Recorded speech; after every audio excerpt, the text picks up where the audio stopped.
আজ যে গল্পটি আপনি শুনতে যাচ্ছেন তা হলো নবী করিম সাল্লাল্লাহু আলাইহি সাল্লামের জীবনের সবচেয়ে কষ্টের দিন, তায়েফ সফরের করুণ ঘটনা।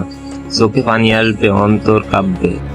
মক্কার কুরাইশরা যখন নবী সাল্লাল্লাহু আলাইহি সাল্লামকে নির্যাতনে অতিষ্ঠ করে তোলে, তখন তিনি সিদ্ধান্ত নেন মক্কার বাইরে গিয়ে মানুষকে ইসলামের দিকে ডাকবেন।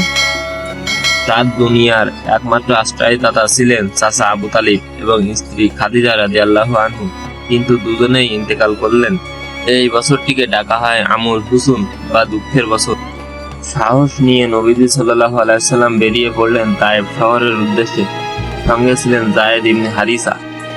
পায়ে হেঁটে 80 কিলোমিটার পথ পাড়ি দিয়ে পৌঁছলেন তায়েফে। উদ্দেশ্য ছিল হয়তো তায়েফবাসীরা ইসলামের দাওয়াত গ্রহণ করবে। তিনি সেখানকার নেতাদের সঙ্গে কথা বললেন, শান্তভাবে ইসলামের দাওয়াত দিলেন, কিন্তু কি হলো? তারা শুধু দাওয়াত প্রত্যাখ্যান করেই ক্ষান্ত হয়নি, বরং ঠাট্টা বিদ্রুপ করে শহরের উচ্ছৃঙ্খল ছেলেদের লেলিয়ে দিল। নবীজির পবিত্র শরীরে একের পর এক পাথর এসে লাগতে লাগলো। পা দিয়ে রক্ত গড়িয়ে পড়লো, রক্তে ভিজে গেল তার জুতা। যায়েদ রাদিয়াল্লাহু আনহু তাকে ঢেকে রাখার চেষ্টা করলেন, কিন্তু তিনিও আহত হলেন।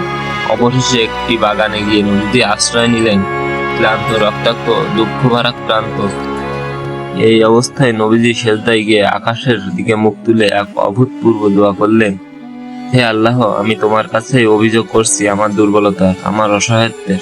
তুমি যদি আমার উপর রাগ না হও, তবে আমি এসব কষ্টের তোয়াক্কা করি না। এই দোয়া আকাশ কাঁপিয়ে দিয়েছিল।